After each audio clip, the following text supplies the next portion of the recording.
What are common mathematical formulas needed for the first chapter of Newtonian mechanics? That is what we'll discuss in this video of Physics from First Principles. We have now gone over the order of operations, operations done on fractions, exponents, and the use of the right triangle. In this video, we'll cover mathematical formulas, specifically area and volume formulas, that aspiring physicists need to be familiar with. But before moving on, I'd like to ask that if you find the video helpful, please hit the like button, subscribe if you haven't already, and share this with someone who may also find this helpful. I also encourage you to leave a comment with any questions or suggestions you may have. Let's begin with a brief recap of what we covered in the last video. In the last lecture video, I talked about the right triangle and its usefulness in physics. I introduced it as our first tool and mentioned it had two separate modes, so to speak.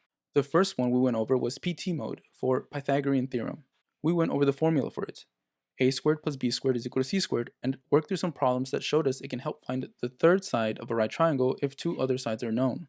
Then we covered SET, short for SOHCAHTOA.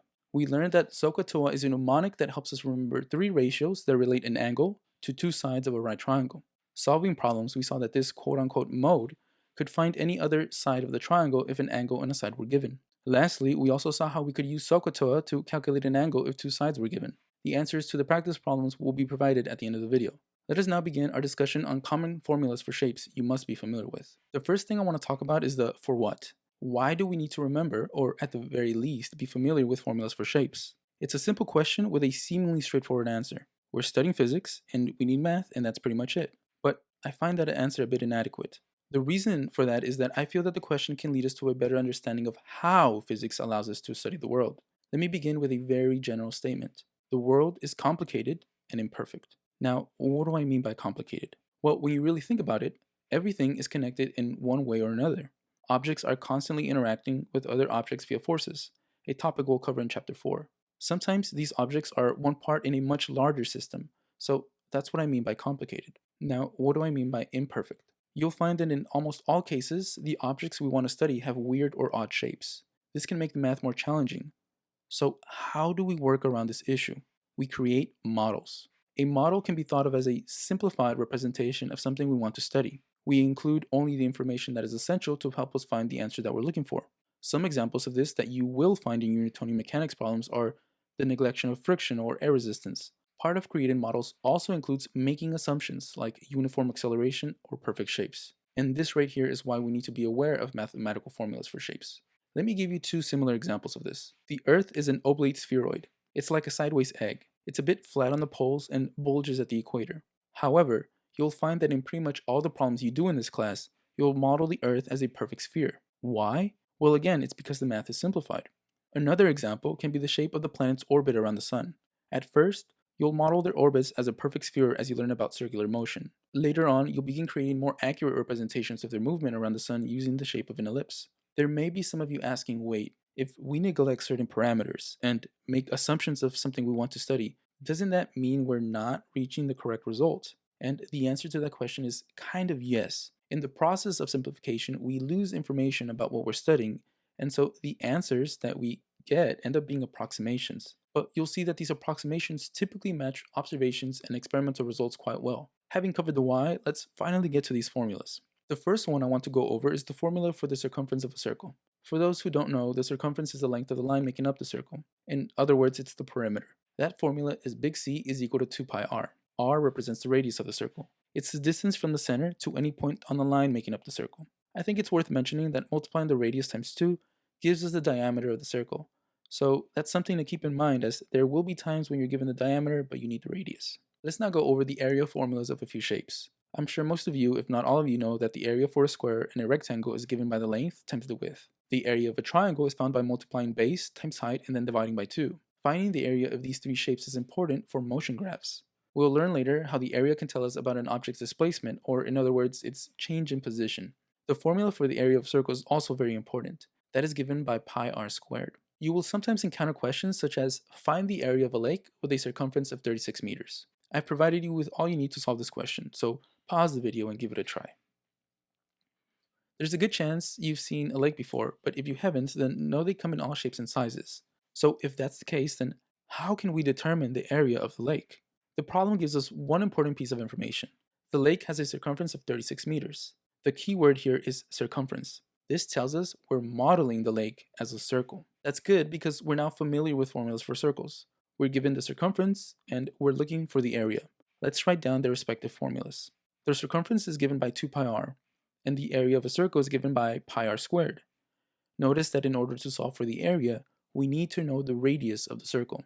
We can find that by using the circumference formula and solving for r. We write 36 meters is equal to 2 pi r. We divide both sides by 2 pi, and so we get that the radius is equal to about 5.72 meters. There's something I must warn you about what we just did. When plugging 36 divided by 2 times pi in your calculator, the 2 times pi needs to be in parentheses. Now that we know the radius, we can plug that value into the area formula. A is equal to pi times 5.72 meters squared. We evaluate the exponent and find that 5.72 meters squared is equal to about 32.8 meters squared. This becomes A is equal to pi times 32.8 meters squared. Notice that the exponent also applies to the units. I'll cover that in the next chapter. We multiply pi times 32.8 meters squared and find that the area is about 103 meters squared. And this is our answer. You'll find many problems like this.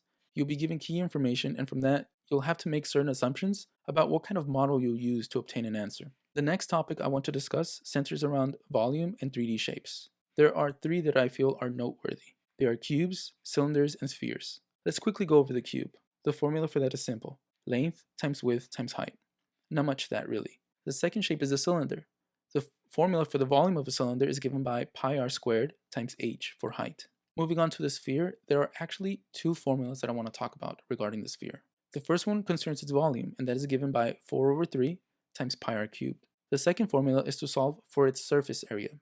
Imagine you were given a loved one a soccer ball or a basketball. The surface area will tell you how much wrapping paper you'd need to cover it completely. The formula for the surface area of a perfect sphere is S is equal to 4 pi r squared. Earlier I mentioned that when dealing with the Earth, although it's an oblate spheroid, you'd model it as a perfect sphere. Here's why. The surface area for an oblate spheroid is given by S is equal to 2 times pi times a squared plus pi times c squared divided by e times the natural log of 1 plus e divided by 1 minus e.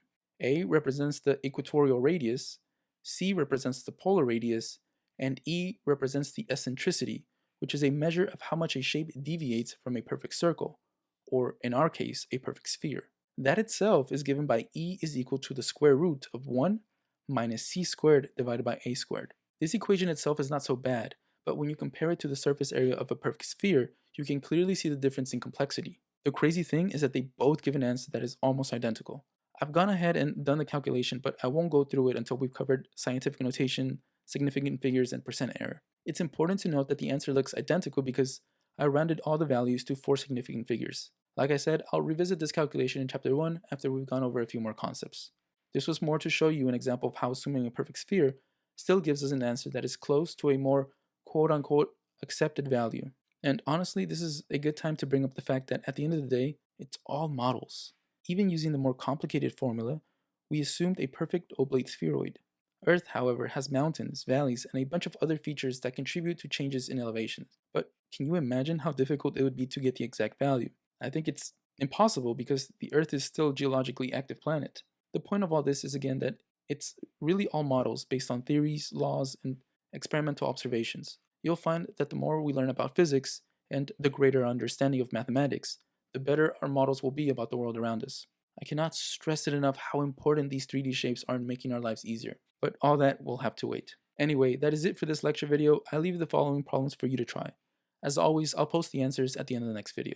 If you found the content helpful, I'd again like to ask that you help me grow the channel by hitting the like button, subscribing if you haven't already, and sharing this with others. Here are the answers to the last video's practice problems. I'll see you in the next one.